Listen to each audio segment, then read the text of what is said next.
시작. 아브라함과 다윗의 자손 예수 그리스도의 계보라. 아브라함이 이삭을 낳고 이삭은 야곱을 낳고 야곱은 유다와 그의 형제들을 낳고 유다는 다말에게서 베레스와 세라를 낳고 베레스는 헤스론을 낳고 헤스론은 람을 낳고 람은 아미나답을 낳고 아미나답은 나손을 낳고 나손은 살몬을 낳고 살몬은 라합에게서 보아스를 낳고 보아스는 루색에서 오벳을 낳고 오벳은 이새를 낳고 이새는 다윗 왕을 낳으니라. 다윗은 우리아의 아내에게서 솔로몬을 낳고 솔로몬은 르호보암을 낳고 르호보암은 아비야를 낳고 아비야는 아사를 낳고 아사는 여호사밧을 낳고 여호사밧은 요람을 낳고 요람은 우시아를 낳고 우시아는 요담을 낳고 요담은 아하스를 낳고 아하스는 히스기야를 낳고 히스기야는 므낫세를 낳고 므낫세는 아몬을 낳고 아몬은 요시아를 낳고 바벨론으로 사로잡혀 갈 때에 요시아는 여고냐와 그의 형제들을 낳으니라. 바벨론으로 사로잡혀 간 후에 여고나는 스알디엘을 낳고 스알디엘은 스룹바벨을 낳고 스룹바벨은 아비웃을 낳고 아비웃은 엘리야김을 낳고 엘리야김은 아소르를 낳고 아소르는 사독을 낳고 사독은 아킴을 낳고 아킴은 엘리웃을 낳고 엘리웃은 엘르아사를 낳고 엘르아사는 mat단을 낳고 mat단은 야곱을 낳고 야곱은 마리아의 남편 요셉을 낳았으니 마리아에게서 그리스도라 칭하는 예수가 나시니라. 그런즉 모든 대수가 아브라함부터 다윗까지 14대요 다윗부터 바벨론으로 사로잡혀 갈 때까지 14대요 바벨론으로 사로잡혀 간 후부터 그리스도까지 14대더라. 아멘.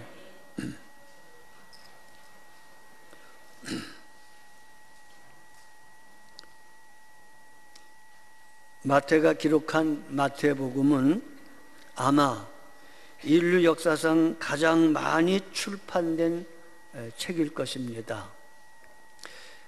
세계 좀 후진국이나 그런 나라들은 언어가 없는 나라들이 많습니다. 그래서 언어가 없는 나라들을 선교사들이 가가지고 제일 먼저 하는 작업은 언어가 없는, 문자가 없는, 언어는 있는데 문자가 없는 나라들이 많죠. 그 문자를 만듭니다. 세종대왕처럼. 그 나라 사람들에게 문자를 만들어서 문자로 보급하고 그리고 그 문자로 성경을 번역해서 성경을 읽게 하는 소위 문서 선교사들입니다. 성경 번역 선교사들입니다. 이름 없이 평생을 그 일에 수고하는 분들이 많습니다. 그럴 때 대부분 제일 먼저 출판된 책이 구약은 너무 길고 마태복음, 신약을 마태복음을부터 보통 많이 합니다. 아마 수억 부, 수십억 부가 출간되었을 겁니다. 마태라는 사람은 세리였습니다. 세간에서 세리 업무를 보던 중에 마태복음 9장에 보니까 예수님이 가다가 마태 앞에 서서 나를 따르라. 그러니까 벌떡 일어나 따라갔습니다.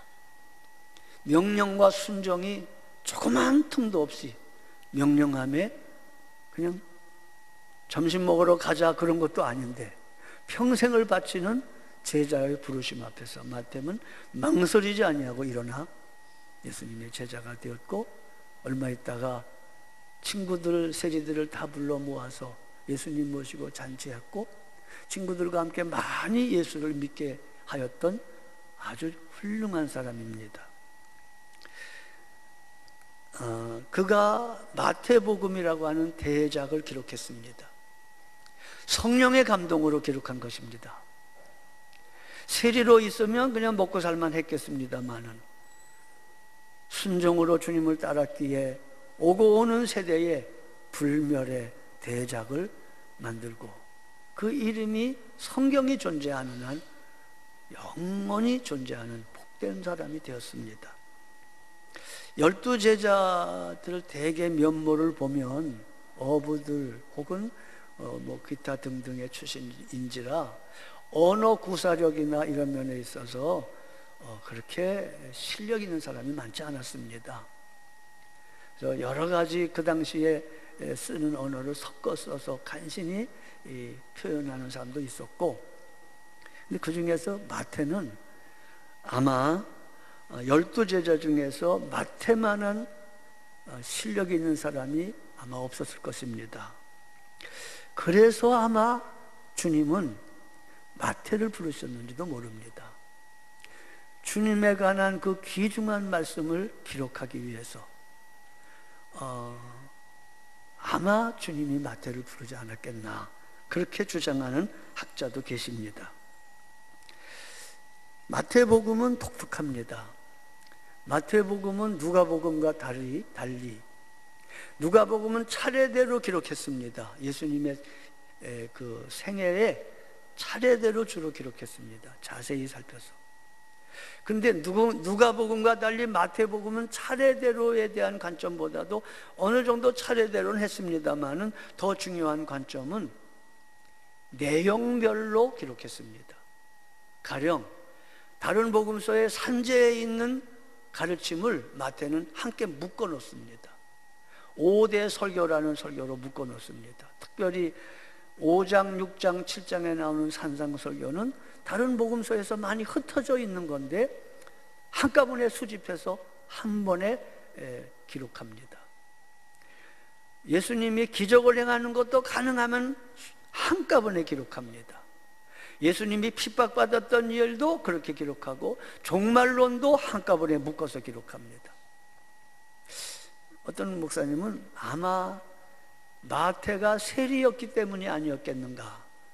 세리의 직업상 모든 걸 분류를 하는데 주민세, 부가가치세, 소득세 뭐 이렇게 항목별로 분류하듯이 예수님의 교훈을 잘 쫓아다니면서 철저하게 기록하고 보관했던 마태가 그 예수님의 가르침과 행적을 그 어떤 그 주제를 정해가지고 그 주제별로 집대성한 그런 형식으로 마태복음을 기록했습니다. 그래서 예수님의 그 시간적 행적에 대해서보다 예수님의 그 모든 가르침과 그 행적에 대해서 이렇게 내용별로 분류된 것은 마태가 압권입니다.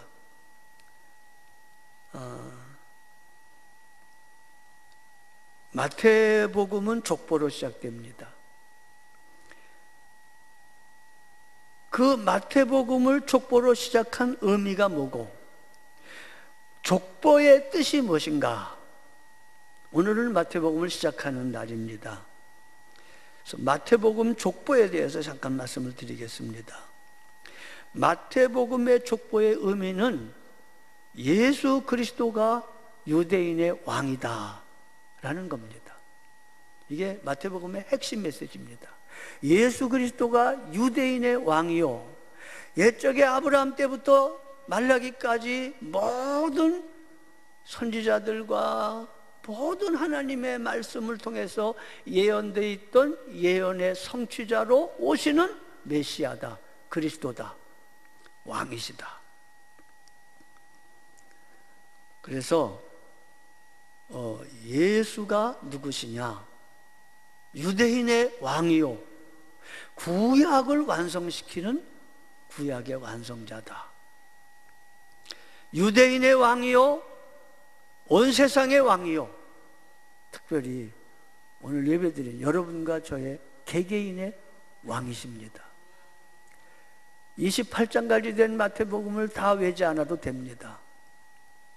이 사실 하나를 뚜렷하게 배우고 마태복음에서 증언하는 예수님이 왕이다, 유대인의 왕이요, 온 세상의 왕이요, 특별히 여러분과 저 개개인의 왕이시라는 메시지를 마태복음을 배우는 동안에 잘 박힌 목과 같이 여러분 속에 박히셔서 여러분의 삶의 일상에서, 여러분의 삶의 모든 영역에서 왕이신 예수가 통치하는 영역, 하나님의 나라지요.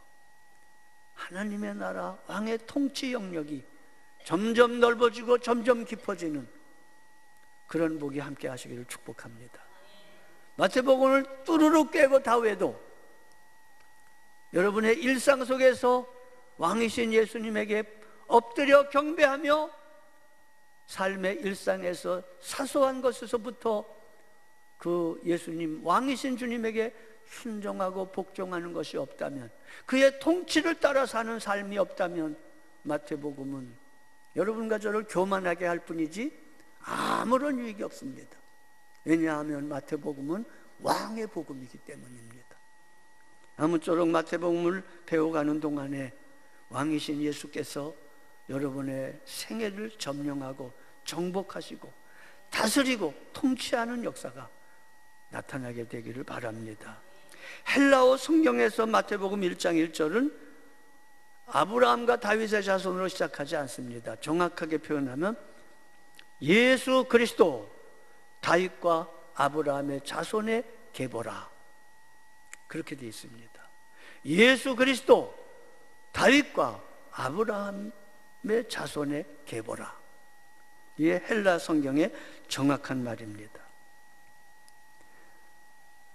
그래서 마태는 예수가 왕이신데 구약 성경에 나타난 하나님이 신임하시고 표상으로 삼으신 다윗 왕을 같이 표상으로 생각하고 있습니다. 그래서 예수님은 다윗의 자손이요라고 많이 불려집니다. 예수 그리스도, 다윗과 아브라함의 자손 예수 그리스도, 그분의 말씀을 기록한 마태복음의 내용을 잠깐 요약하겠습니다. 여러 가지 수십 가지로 요약할 수 있지만 12가지로 잠깐씩 말씀드리겠습니다. 첫째로, 예수 그리스도는 누구시냐? 예수 그리스도는 누구시냐? 첫째로, 아브라함과 다윗의 자손 예수 그리스도다. 두 번째로, 유대인의 왕으로 오신 예수 그리스도, 그리스도는 메시아라는 말과 같은 말입니다. 유대인의 왕으로 오신 메시아다. 2장에 나오고 모든 마태복음에 나오고 모든 복음서에 나옵니다. 세 번째로, 예수님은 새 언약의 중보자다. 옛 언약을 완성시키신 새 언약의 주인공이시다. 신명기 언약을 산상설교로 완성시키신 분입니다. 구약의 완성자이십니다. 네 번째로, 죄인을 불러 회개케 하시고 구원하시는 구원의 메시아이십니다. 다섯 번째로, 여섯 번째로, 일곱 번째로 세 가지는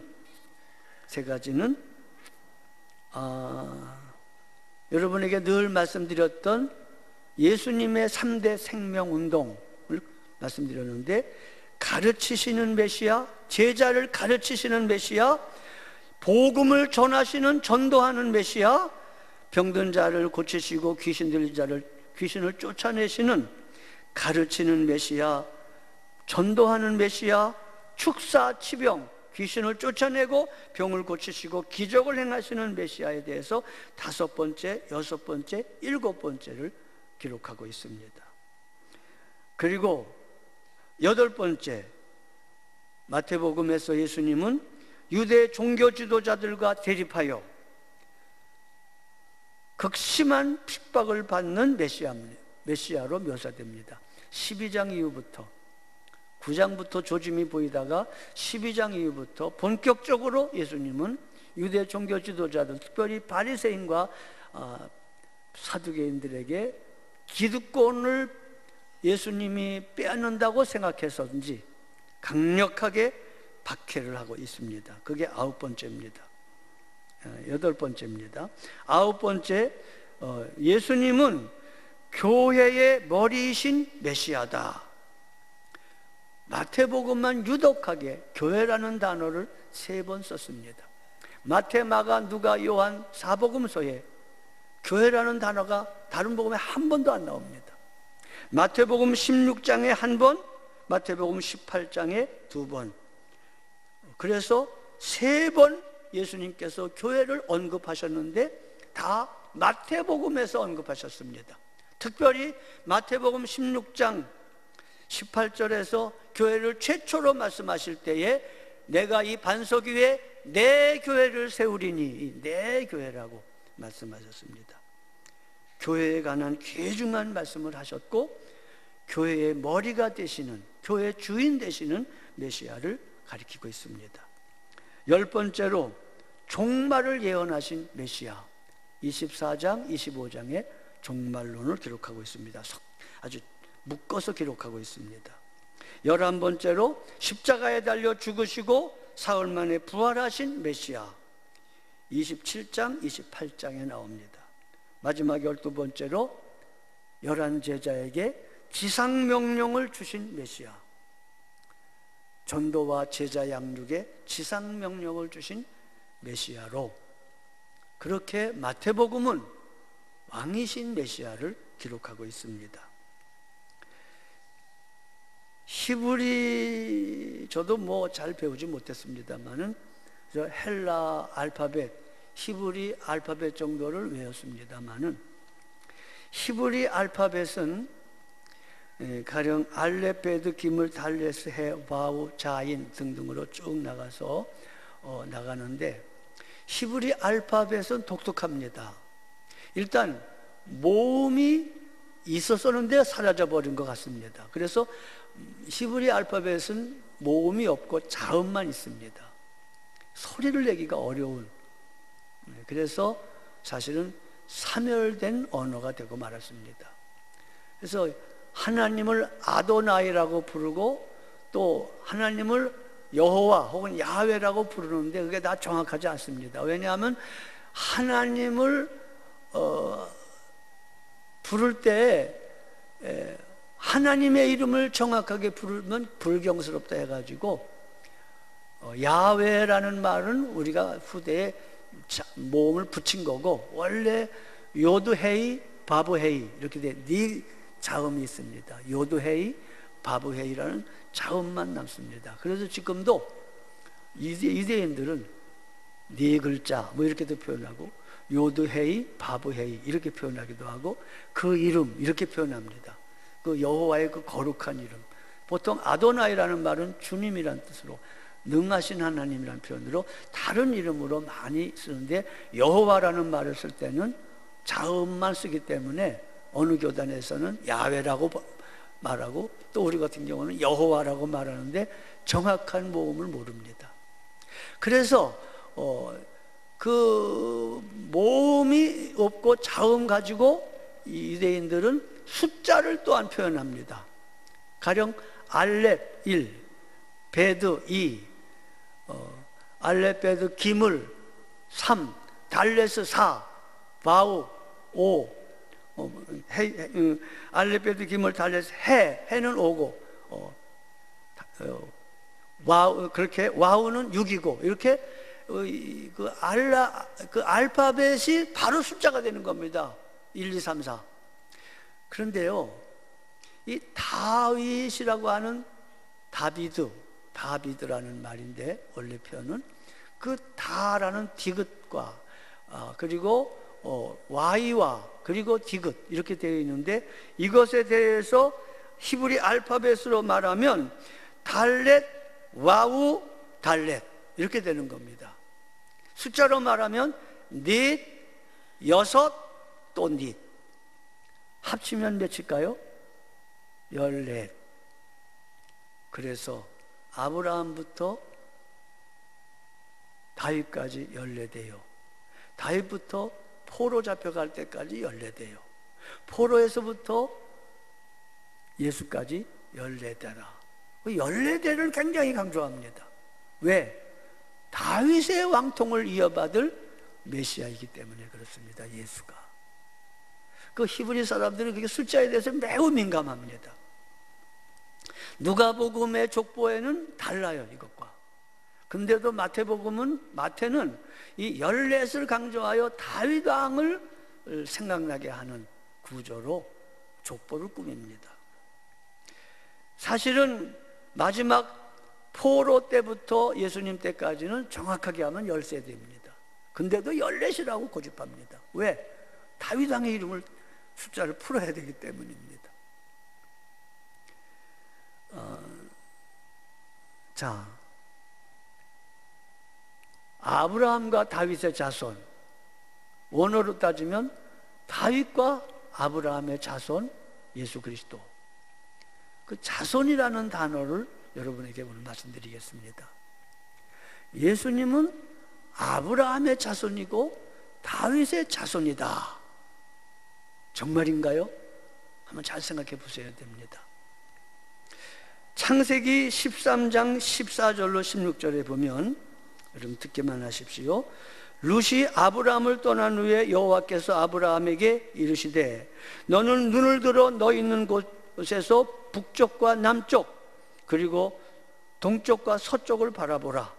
보이는 땅을 내가 너와 네 자손에게 주리니 영원히 이르리라. 16절 내가 네 자손이 땅에 티끌 같게 하리니 사람이 땅에 티끌을 능히 셀 수 있을진데 네 자손도 세리라. 16절에 아브라함에게 하나님이 내가 네 자손이 땅에 티끌을 같게 하리라 라고 말한 말씀을 갈라디아 3장 15절에서는 이렇게 표현합니다. 형제들아 내가 사람의 예대로 말하노니 사람의 언약이라도 정한 후에는 아무도 폐하거나 더하게 하지 못한다. 지금 아브라함과 맺은 언약은 폐할 수 없는 언약이라는 말을 지금 갈라디아 3장에 바울이 하고 있는 겁니다. 그러면서 3장 16절에 이 약속들, 아브라함과 세운 약속들은 아브라함과 그 자손에게 말씀하신 것인데 여럿을 가리켜 그 자손들이라 하지 아니하고 오직 한 사람을 가리켜 내 자손이라 하셨으니 곧 그리스도라. 그러니까 아브라함에게 네 자손이 티끌같이 많을 거다, 하늘의 별같이 바닷가의 모래같이 많을 거다. 이 말은 아브라함이 이삭을 낳고 이삭이 야곱을 낳고 야곱이 쫙 번성해가지고 아브라함의 혈통이 많아지겠다라는 뜻도 물론 있습니다. 그러나 그게 중심이 아니고 그 아브라함의 자손이 복수로 표현하지 아니하고 단수로 표현한 것을 가지고 바울 사도는 갈라디아 3장 16절에 여럿을 가리켜 말하지 아니하고 하나를 가리켰으니 곧 그리스도라 치고 들어옵니다. 바로 아브라함의 자손은 예수다. 아브라함의 일가가 번성해가지고 많아진 게 아니라 예수가 아브라함의 자손이고 예수로 말미암아 아브라함 때 상상할 수 없었던 오늘 세계 인구 중에 70억이 축에서 근 20억 가까이가 예수를 부르고 있죠. 아브라함의 자손은 아브라함의 후손 일가를 얘기하는 것보다 그거는 얘기를 했다고 해도 그거는 예표고 실제는 예수 그리스도라고 바울은 말합니다. 그래서 아브라함의 자손은 아브라함이 중심인 게 아니라 예수가 중심이에요. 예수의 계보입니다. 예수의 계보. 같은 맥락에서 사무엘하 7장 8절에 보면 사무엘하 7장 8절에 다윗이 성전을 건축하려다가 하나님의 허락지 아니하심으로 건축하지 못했습니다. 근데 하나님이 매우 기뻐서 다윗에게 확실하고 영원한 언약을 맺었는데 네가 내 집을 세우려느냐? 아니 내가 네 집을 세우겠다라고 말하면서 사무엘하 7장 8절에 보면 그러므로 이제 내가 내 종 다윗에게 이와 같이 말하라. 만군의 여호와께서 이와 같이 말씀하시기를 내가 너를 목장 곧 양을 따르는 데에서 데려다가 내 백성 이스라엘 주권자로 삼고 내가 가는 곳에서 내가 너와 함께 있어 내 모든 원수를 내 앞에서 멸하였은즉 땅에서 위대한 자들이 이름같이 내 이름이 위대하게 만들어 주리라. 내 수완이 차서 내 조상과 함께 누울 때에 내가 내 몸에서 날 내 씨를 내 뒤에 세워 그의 나라를 견고하게 하리라. 그 내 씨의 나라를 영원하게 하리라 하고 약속하셨습니다. 이걸 일컬어서 다윗에게 허락한 확실한 언약, 영원한 언약이라고 설교했습니다. 물론 솔로몬이 성전을 건축했지요. 표면적으로는 솔로몬이 다윗의 아들이죠. 그러나 솔로몬은 누구를 낳고 낳아서 마침내 바벨론으로 포로 잡혀가고 다윗의 왕가는 끝납니다.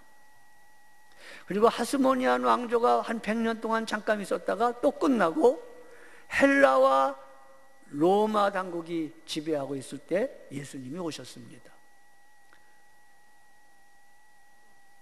역사 속에서도 1900년 이상 유리방황하는 민족이 되었습니다. 자, 지금 다윗의 왕조는 무너진 지 오래되었고 없습니다. 지금 이스라엘 나라는 다윗의 나라라기보다 이스라엘 그냥 공동체로서의 나라지 다윗의 왕가의 후손은 아닙니다. 12지파가 다 뭉뚱거려 모여있는 나라지요. 여기서 주님이 말씀하고 싶은 것은 다윗의 씨, 다윗의 자손은 아까 아브라함 때와 똑같이 표면적으로는 솔로몬을 가리키고 다윗의 왕가를 가리키는 듯하나 이면적으로는 마태복음이나 복음서에 그렇게도 많이 나온 예수 그리스도, 다윗의 자손 예수 그리스도, 다윗의 자손 예수님을 가리키는 겁니다.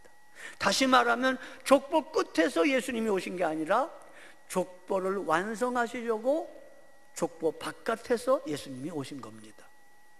16절을 보시면요, 16절 오늘 봉독한 말씀 16절 야곱은 마리아의 남편 요셉을 낳았으니 마리아에게서 그리스도라 칭하는 예수가 나시니라.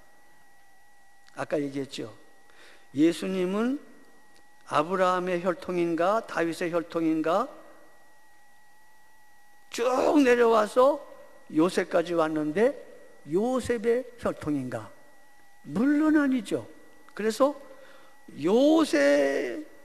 요셉을 낳았으니 라고 기록한 다음에 마리아에게서, 여자에게서 그리스도라 칭하는 예수가 나왔다고 혈통이 끊어지는 걸 말씀하고 있습니다. 그러니까 아브라함의 혈통, 다윗의 혈통적인 후손이 아니라 하나님이 아브라함과 언약하고 다윗과 언약한 언약의 후손이라는 겁니다.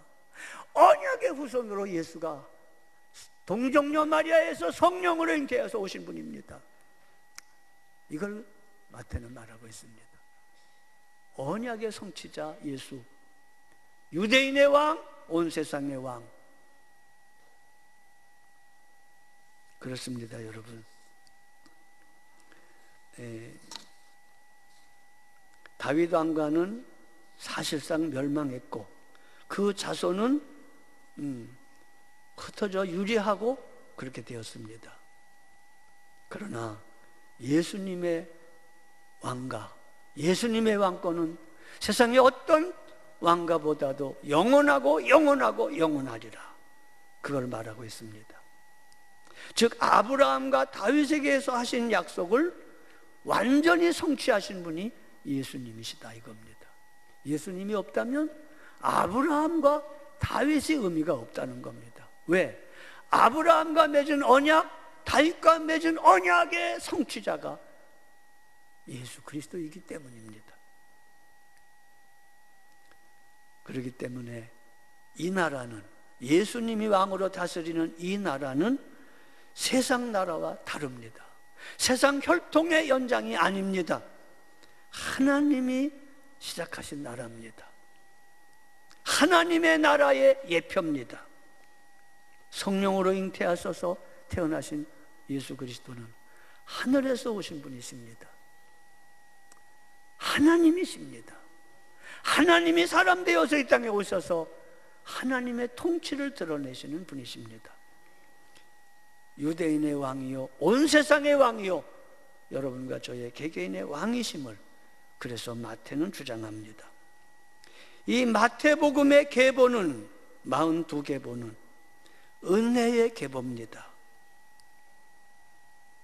마태복음의 계보가 의미하는 하나님의 나라는, 그리스도의 나라는, 그리스도가 왕으로 통치하는 나라는 은혜의 나라입니다. 평화의 나라요, 구원의 나라요, 은혜의 나라요, 사랑의 나라입니다. 은혜가 왕노릇하는 나라입니다. 마태복음의 족보에 마리아 외에 4명의 여인이 나옵니다. 다말이 나오고 라합이 나오고 룻이 나오고 밧세바를 우리아의 아내라고 표현하여 나옵니다. 이 4명의 여인 때문에 까딱하면 족보가 끊어질 듯 했었는데 간신히 족보가 이어지게 하신 분이 하나님이십니다.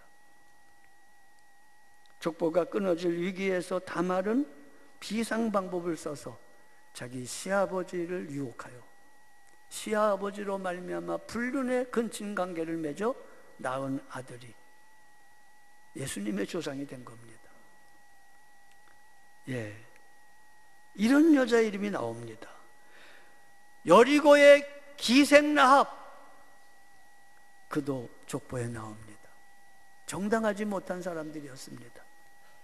모압 땅의 한 여자 룻이 과부가 되어 정처 없이 어머니 따라왔는데 그 룻을 통해서 다윗의 증조 할머니가 되게 하셨습니다. 밧세바의 아내, 우리아의 아내 밧세바가 다윗과 더불어 낳은 아들이 솔로몬입니다. 이렇게 그 당시로 멸시천대를 받아야 되고 정당한 자격이 없는 사람들의 동원해서라도 하나님은 당신의 계보, 당신의 왕국을 연결하셔야 되었기 때문에 연결시키셨습니다. 이 내용은 뭐냐 하면 우리들에게 소망을 주는 말씀입니다. 이런 사람들도 하나님의 은혜로 하나님의 거룩한 생명 계대에 그리스도의 연결 계대에 연결시키셨다는 말씀은 오늘날 신약에 이르러 예수 그리스도 안에서 모든 사람을 구원하시는 하나님의 은혜를 가리키는 것입니다. 하나님이 시작한 나라, 하나님이 끊어지지 않도록 이끌어 가시다가 하나님 자신이 완성시키시겠다는 메시지입니다. 내가 내 나라를 세우겠다, 반드시 세우겠다 하는 하나님의 의지입니다. 이 계보는 400년 동안 신구약 중간 시대를 뚫고 마지막 14대의 예수 그리스도에게 이르게 됩니다. 이 계보는 그래서 은혜의 계보입니다. 그렇습니다.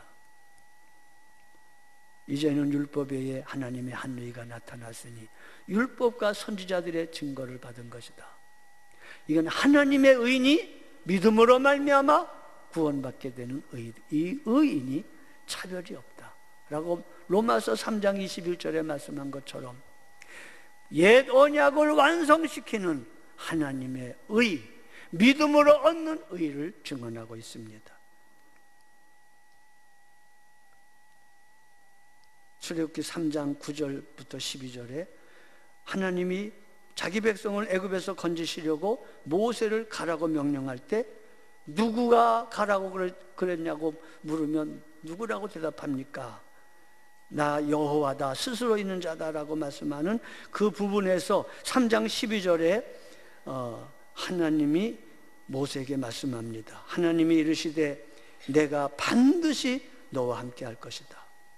백성을 인도하여 낸 후에 표징을 보여달라는 모세를 향하여 백성을 애굽에서 인도하낸 후에 이 산에서 너희가 나를 예배하고 섬기리니 이것이 내가 너를 보낸 증거다. 이 말이 되는 말입니까?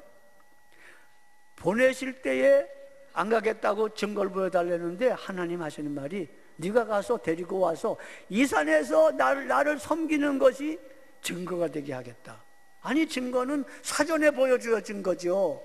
일 끝나고 여기 와서 예배 드릴 거다는 건 그 후 아닙니까? 지금 갈까 말까 망설이는 모세를 향하여 내가 너를 보낸 증거가 이것이니 내가 너와 함께 하겠다라는 약속과 함께 네가 애굽에서 내 백성을 다 건지고 와가지고 이 시내산에 데리고 와서 내게 제사 드리게 되는 것이 그게 증거다.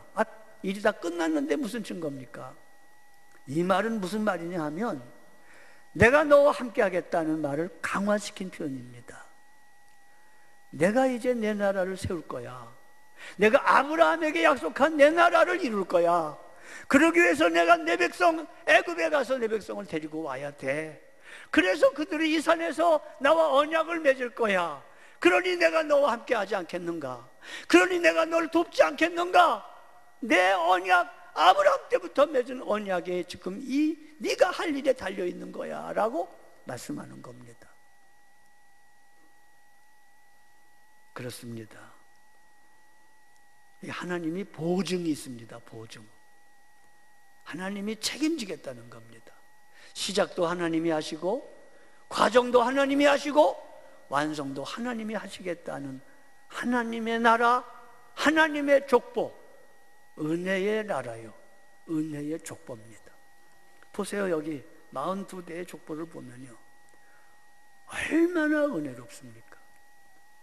얼마나 형편없는 사람을 다 동원하셔서 이 족보에 가입시키셨습니까? 얼마나 위기가 많았고 끊어질 위험이 많았는데 하나님의 은혜로 연결시키셨습니까?